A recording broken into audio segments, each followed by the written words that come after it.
Et coucou mes belles âmes, soyez les bienvenus mes beaux artisans de paix. J'espère que vous êtes en bonne santé, mes belles lumières. J'espère que vous allez bien mes belles âmes. En tout cas, je suis contente de vous retrouver, jolis artisans de paix. En ce mardi 2 février 2021 où nous célébrons la présentation de notre Seigneur, enfin de mon Maître et de mon Seigneur, j'espère qu'il en est de même pour vous, et surtout les théophanes.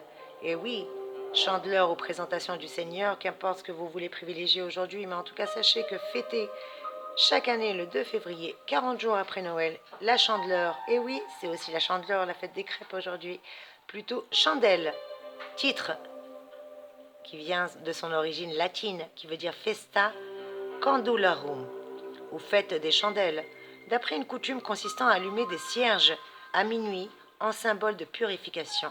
Et oui, et la sainte Théophame, Théophame qui nous vient de femme, Théophie, du grec Théophanos, qui veut dire lumière de Dieu. Eh bien aujourd'hui, mes chers abonnés, mes chers artisans de paix, sachez que vous êtes bénis et que la lumière de notre Seigneur soit avec vous aujourd'hui et tous les jours de votre vie. En tout cas, moi je vous souhaite de belles énergies, soyez bénis. Avant même de commencer ce tirage, j'ai été ce matin justement à la messe et je sais que les énergies malheureusement sont très très bonnes, mais l'internet est malheureusement très très mauvais. Donc je ne veux pas me déminer et je ne veux pas que vous déminiez. Surtout ne baissez pas les bras mes chers abonnés, restez positifs, gardez de belles énergies, soyez bénis. N'oubliez pas que vous êtes des artisans de paix, mes belles lumières, à vous de rayonner. Et oui, aujourd'hui il fallait rayonner. Et qu'est-ce que c'est que justement cette fête particulière? Eh bien, vous allez le savoir tout de suite, parce que Soso, elle adore partager, et elle adore partager avec vous, mes chers abonnés. Eh bien, aujourd'hui, c'est une fête particulière. C'est la fête, justement, où nous souhaitons à notre Seigneur Jésus-Christ d'être présent. Et oui, nous célébrons la présentation du Seigneur, la présentation du Seigneur au temple. Bien entendu, Jésus-Christ aurait pu se présenter à Dieu tout seul. Après tout, c'est son Père. C'est notre Père céleste. Non, il s'est présenté 40 jours après sa naissance. Bien entendu, c'est pas dans les tables qu'il s'est présenté. Il s'est présenté au temple d'Israël. Il s'est présenté dans toute sa splendeur, mais dans sa faiblesse également. Comme nous, aujourd'hui, nous nous présentons à notre Seigneur dans notre faiblesse. Parce que la plupart du temps, les gens n'invoquent pas Dieu ou l'univers ou karma ou appelez-le comme bon vous semblera. Mais la plupart du temps, les gens, lorsqu'ils vont bien, pour eux, tout va bien. Et oui, comme disait le chanteur, je sais plus, je crois que c'est Ménélique, à l'époque dans les années 90, il disait dans une chanson de R&B ou de rap, je prie Dieu que quand je suis dans la merde, et comme il le sait, eh ben il me répond jamais. Eh ben c'est pas vrai. Sachez que le bon Dieu vous répond dans votre faiblesse. Et aujourd'hui, notre Seigneur s'est présenté au temple dans sa faiblesse. Il n'était pas en mesure de se présenter, donc il s'est présenté avec ses parents, avec 40 jours de naissance. Et vous savez très très bien qu'un enfant à 40 jours est vulnérable. Eh bien nous aussi, lorsque nous sommes vulnérables, lorsque nous sommes dans notre faiblesse, nous invoquons Dieu, l'univers, karma, ou qu'importe nos croyances. Mais quand tout va bien, est-ce que nous sommes dans la gratitude? Eh bien, nous allons tout de suite le savoir. Aujourd'hui, je vous rappelle que nous fêtons également les saintes Brigidites de Kildare. Et oui, issue d'une noble famille de Lancer en Irlande, Brigitte, qui est née en 450 et est décédée en 523, refuse tous les prétendants que sa beauté attire. Et c'est seulement à l'âge de 16 ans qu'elle reçoit le voile des vierges.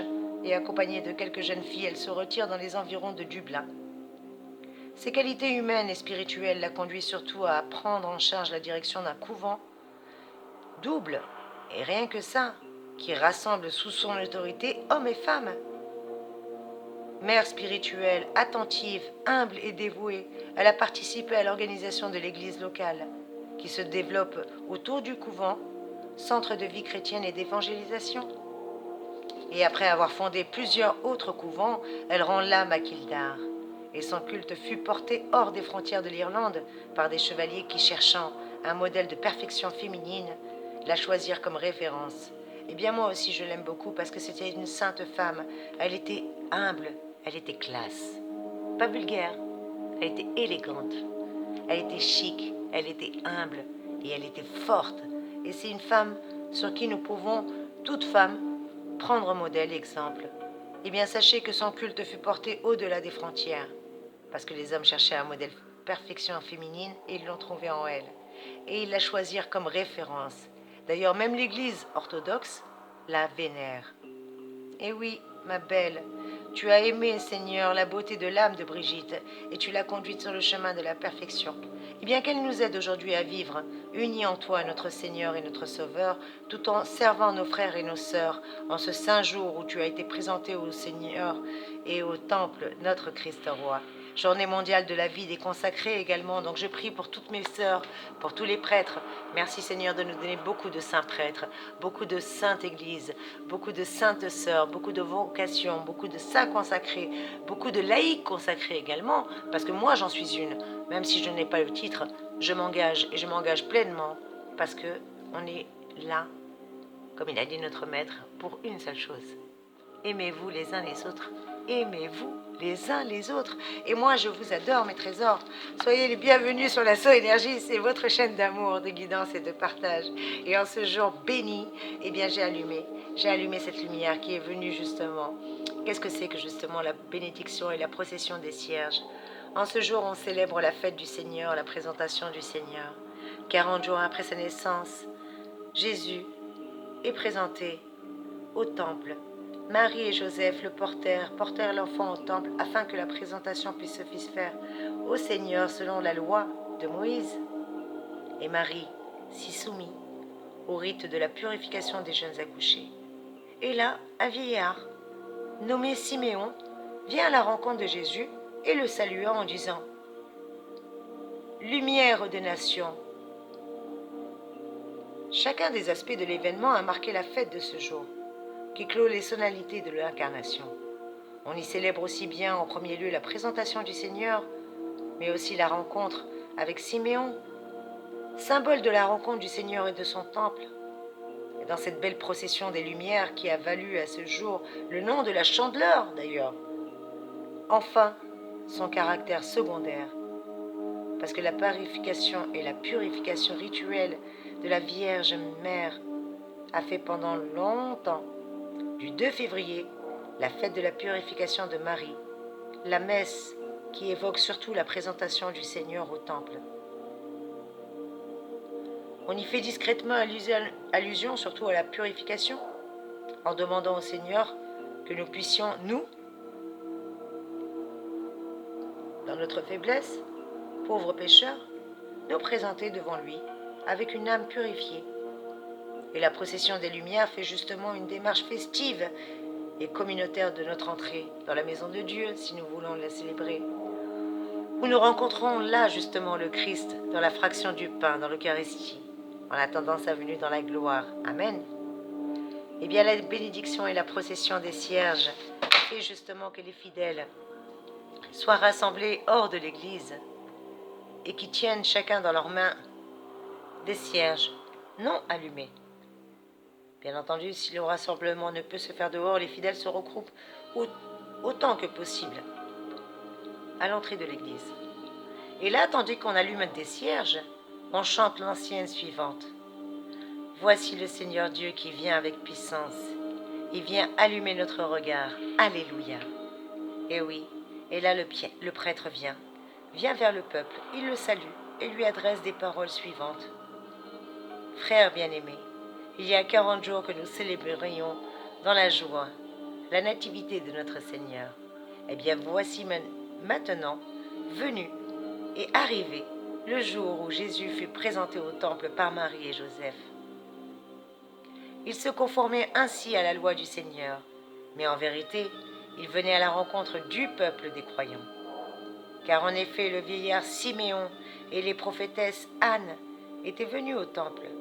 Sous l'impulsion de l'Esprit Saint et éclairés par ce même esprit, ils reconnurent leur Seigneur dans le petit enfant et l'annoncèrent à tous avec enthousiasme. Il en va de même pour nous, mes chers abonnés, vous aussi, mes chers artisans de paix, parce que nous sommes rassemblés par l'Esprit et nous allons nous mettre en marche vers la maison de Dieu ou vers l'autel du Seigneur, comme vous voulez. En tout cas, nous allons à la rencontre du Christ roi, de notre Seigneur et de mon Maître et de mon Sauveur. Et nous allons le trouver. Nous le reconnaîtrons à la fraction du pain, tout simplement, en attendant la venue de sa gloire. Amen. Eh bien, en ce jour béni, mes chers amis, en ce jour de la Chandeleur, en ce jour de cette lumière qui va nous éclairer, eh bien, Dieu qui est la source et l'origine de toute lumière, Ô toi, Seigneur, qui as montré au vieillard si mignon la lumière qui éclaire justement les nations, eh bien nous te supplions, humblement, que ta bénédiction sanctifie aussi bien les cierges, les lumières de notre cœur, mais surtout exauce la prière de ton peuple qui croit en toi. Merci Seigneur par la louange de ton nom, qu'en avançant en droit chemin, nous parvenions à la lumière qui ne s'éteint jamais. Par Jésus le Christ, mon Seigneur et notre Seigneur, ainsi soit-il. Amen. Eh bien mes chers abonnés, en cette magnifique et radieuse journée, j'ai que des belles énergies à vous annoncer. Et oui, rappelez-vous que notre Seigneur et notre Maître est le gardien de la porte ouverte. Alors Dieu prononça toutes les paroles que voici. Je suis le Seigneur ton Dieu, qui t'a fait sortir du pays d'Égypte et de la maison de l'esclavage. N'hésitez pas à lire le livre de l'Exode, chapitre 20, versets 1 et 2. Et oui, il est le gardien. Et aujourd'hui, nous pouvons justement lui demander d'être notre gardien et nous présenter tout simplement, humblement. Et oui, humble, oui, mais comment? Être grand dans le royaume de Dieu, c'est se faire aussi petit qu'un enfant. Quand on parle d'humilité, on pense généralement à un homme discret qui accomplit des tâches dans l'ombre, ou encore à une femme travaillant des heures durant sans jamais se plaindre ni montrer sa fatigue, ainsi qu'il en est question d'humilité. On pense rarement à un enfant. Et pourtant Jésus a dit, « Celui qui se fera tout petit, comme cet enfant-là, sera le plus grand dans le royaume des cieux. » Je vous invite à lire Matthieu chapitre 18, verset 4. Oh, combien la sagesse de Dieu nous dépasse. Amen.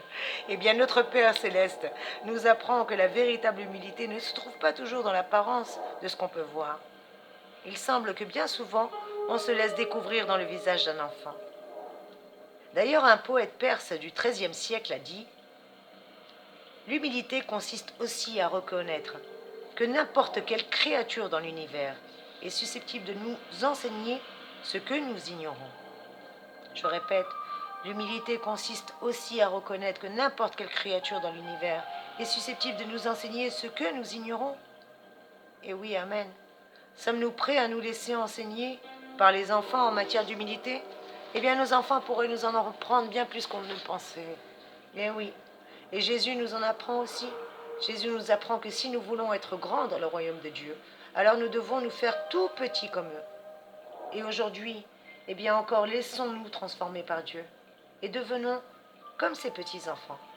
Soyons simples, soyons joyeux, soyons doux et humbles de cœur. D'ailleurs, mes trésors, si vous le souhaitez, bien entendu, vous avez toujours votre libre arbitre, vous le savez. Voulez-vous prier avec moi pour cela? Au nom du Père, du Fils et du Saint-Esprit. Amen. Notre Père, merci pour le don de ta vie. Merci Seigneur Jésus-Christ. Merci d'avoir fait de nous tes enfants. Chaque jour, aide-nous à grandir dans l'humilité. Rends-nous doux et humbles de cœur comme Jésus. Ô Père céleste, permets-nous d'agir et de parler comme toi tu le souhaites, pour la gloire de ton nom. Ainsi soit-il, au nom de Jésus-Christ. Amen. Eh bien, mes chers abonnés, n'oubliez pas d'être grands, d'être des artisans de paix, d'être des belles lumières. N'oubliez pas de rayonner et de raisonner avec la voix de la vérité. Soyez grands. Sachez être grand dans le royaume de Dieu. Eh bien, n'oubliez pas que être grand dans le royaume de Dieu, c'est surtout se faire aussi petit qu'un enfant. En tout cas, mes chers abonnés, merci pour votre fidélité. Merci de commenter, de liker. Merci d'exister. Et merci de partager, de liker et de commenter. Gratitude infinie, soyez bénis.